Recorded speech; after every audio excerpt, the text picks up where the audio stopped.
Hi, gang. John Suzuki here. We're going to talk today about three simple steps to finding better in your life. They're simple, easy to remember, things that you can incorporate. Now, here's the thing.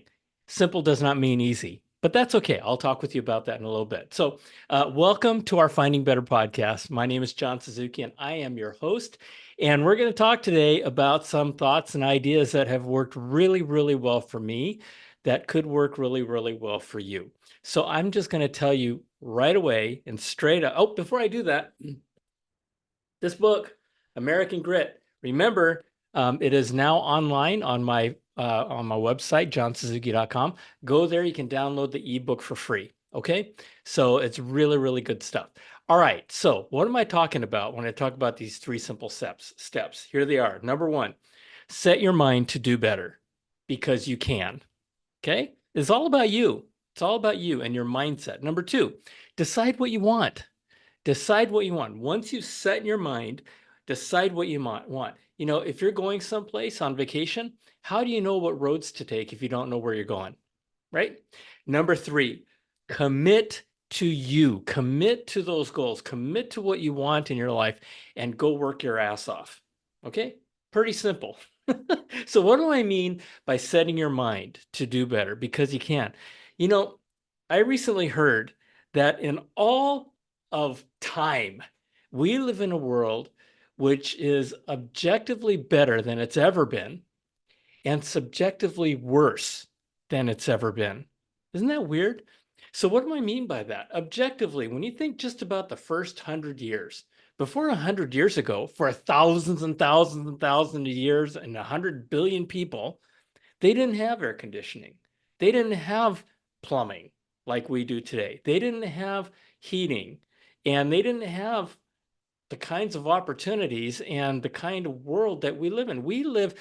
Kings of the past do not live, never lived like we do today. You know, I was watching a show called Shogun. It's a new show, and this is back in feudal Japan, Japanese times. And you know, the thing that struck me is that here are these lords, these incredible leaders of these great big kingdoms, and they have the banners and they have the castles and they have the soldiers. They didn't have air conditioning. They didn't have the internet. They didn't have heating, for crying out loud. They didn't have plumbing. I keep talking about those things because they're real, right?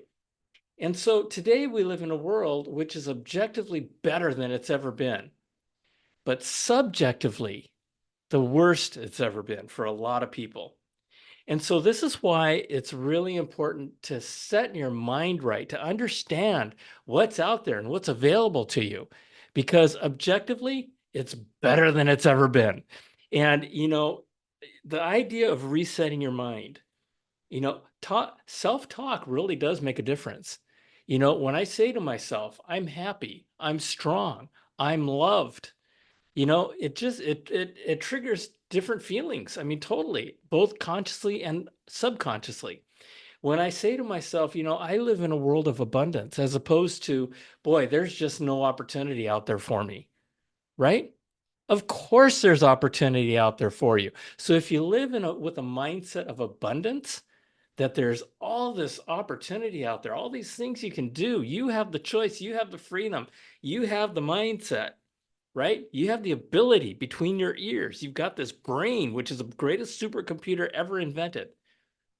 So if you program that based on the supercomputer, based on abundance versus scarcity, you're going to get very different answers. Remember, garbage in, garbage out. So don't be putting a bunch of garbage in your head. Don't be saying to yourself, the world is scarce. Don't be saying to yourself, nobody loves me. Don't be saying, I'm weak. I don't have the self-control. I don't have the willpower. I'm so sad.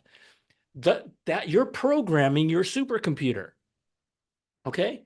So resetting your mind and resetting the language and the programming, because there is nothing that anybody else on this planet has done that you can't do yourself. Okay?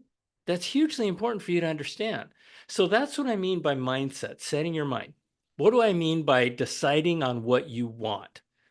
You've heard the old saying that a journey of 1,000 miles starts with one step. I'm here to tell you that a journey of a lifetime starts with a single decision. You've heard me say that your life until this point has been is the product of the decisions and the choices that you've made. Now, I know that you can't choose your own parents, but from that point, it's kind of up to you. Conversely, the product of your life is going to be a product of the choices and decisions that you make from now on. Nobody disagrees with that. So your life to better is your life of decisions and choices. And understand this, your past doesn't have to be your future. Remember that, write that down. Your past doesn't have to be your future. Because a lot of people say to me, John, you know what? What you're talking about has never happened to me. My life sucks. I haven't, I've never had the kinds of opportunity you're talking about. So snap out of it. Okay? And so, the idea again, deciding on which one, you make these decisions every day. If I don't decide where I'm going on vacation, how am I going to know how to get there? Whether I need to take an airplane or my car or what, right? Or a boat, you know? So make a decision on what you want in your life. And it may not be just one thing. It may be a whole bunch. You want more love in your life. You want more friendship in your life. You want more money in your life. You want more opportunities in your life. Okay. You figure those things out. And it's called one aspect of it is called goal setting your goals. And yeah, and I've done a podcast on goal setting. It's very, very important. So once you set your mind and you're creating this new mindset that you are happy, you are strong, you are smart. Okay, whether you like it or not, you are smart. You are you're loved. You're living in a world of abundance. So then you decide what you want, commit to it, and work your ass off. Okay, commit to you. This is your gift to you. And you know what? Any gift worth giving yourself doesn't come easy. It doesn't come easy. Let's talk about champions. You know, you think about anybody. You think about Michael Jordan. You think about LeBron James. You think about professional football player champions. You think about all these different people, right? Champions do not wait for success. They work their asses off to get to it. Kobe Bryant. I mean, you name any champion. And right now, the Olympics are going on. These people are the top people of their trades in the world. And they committed to themselves. They committed to get now. Obviously, there's a whole bunch of people that don't get to the Olympics that make those same commitments and work their asses off. But you know what? How much better people are they for it? I mean, it's amazing. How much have they learned, right? How much have they gained from that experience of working hard? And you know what? I often say, if you want to hit the top of the tree, shoot for the stars, and you may hit the top of the tree. If you shoot for the top of the tree, you're probably going to hit the tree trunk. So shoot higher, okay? I said that terribly, but that's okay. You get my point. Shoot for the stars. Shoot for the stars. And I will tell you this, the harder you work, the luckier you're going to get. It has happened to me time and time again. And the reason why is because the harder you work, the more you learn. The more you learn, the more valuable you become. The more valuable you become, the more options and abundance you have. So, first starting with setting your mind, then deciding what you want, and then committing to yourself and working your ass off. Don't be afraid of hard work. Now, I talk with you about this book, American Grit, and I want to use this as an example of what I'm talking about because it is such an amazing story, and it's the experiences of regular, normal people, just like you and me. And so the whole idea, let's talk about setting your mind so that you can do better, okay? Or setting your mind to do better. These folks were evicted from their homes, evicted from the West Coast, thrown into concentration camps, and under armed guard behind barbed wire fences in the worst deserts and swamps of America. And that's where they ended up.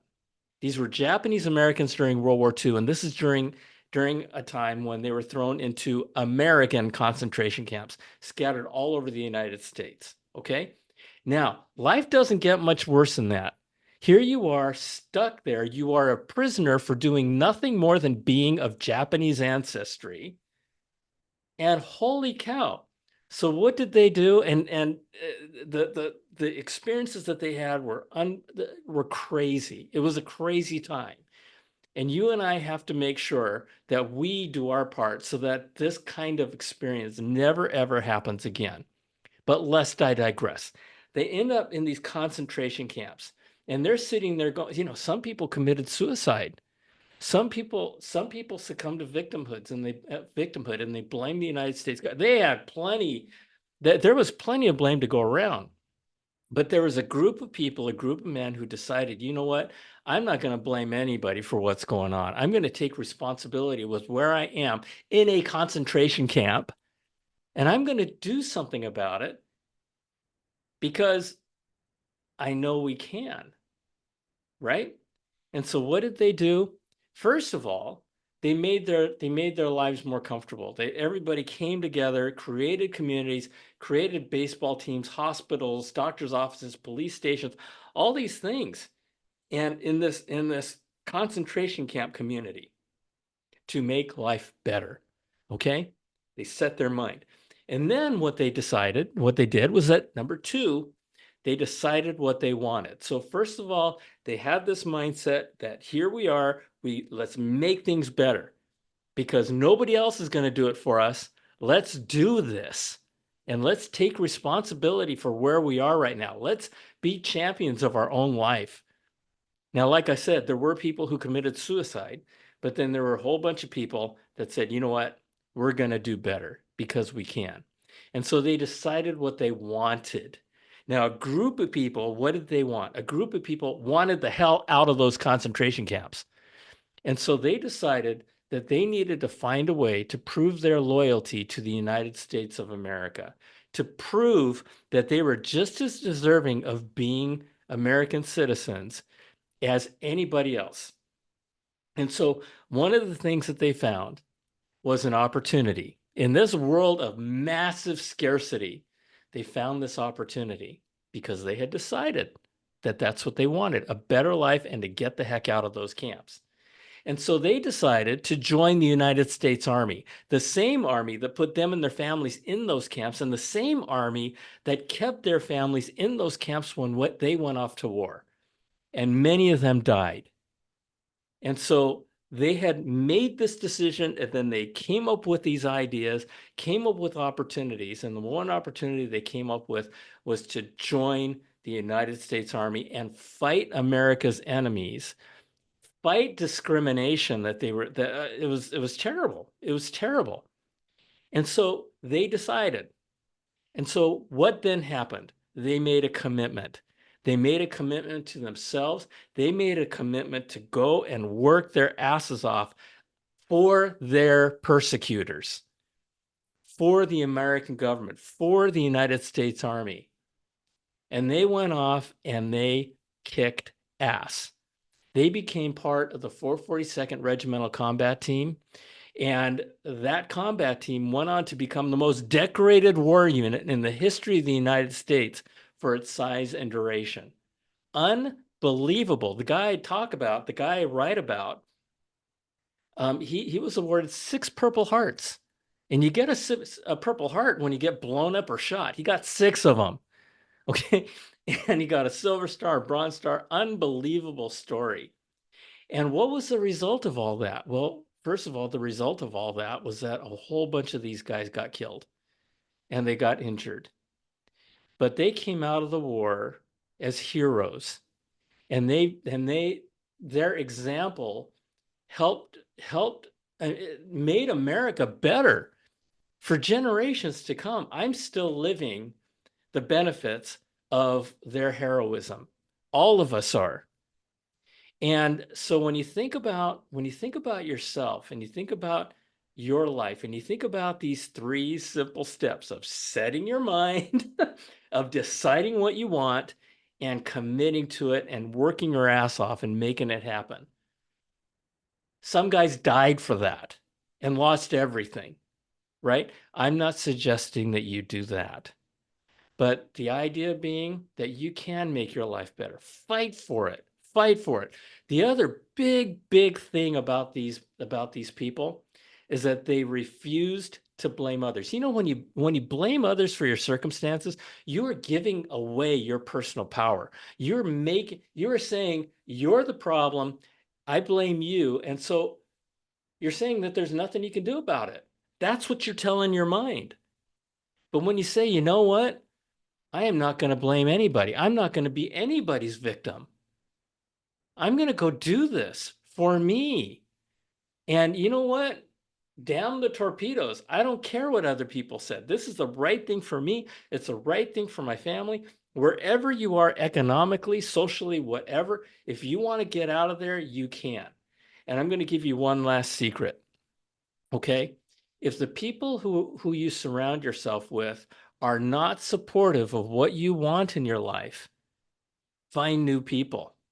Find new people. Okay? Because the most influential thing in your life and your success are the people who surround you.